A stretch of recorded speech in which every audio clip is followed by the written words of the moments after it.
Siamo sicuri che Alex non ne facesse uso, potrebbe essere che gliel'abbiano messa nell'ayahuasca. Sarà interessante vedere l'esame del capello anche sugli altri partecipanti. Sono le dichiarazioni di Sabrina, mamma di Alex Marangon, all'indomani della rivelazione emersa dagli esami tossicologici che avrebbero riscontrato la presenza di cocaina nel sangue del 25enne di Marcon, morto a Vidor.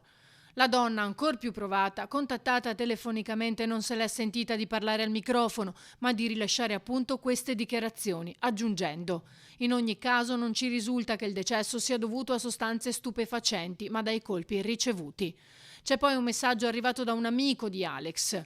Era il primo a disprezzare la cocaina, si legge. Addirittura se avesse saputo che uno dei suoi amici ne faceva uso si sarebbe di certo arrabbiato e l'incoerenza continua non faceva parte di lui.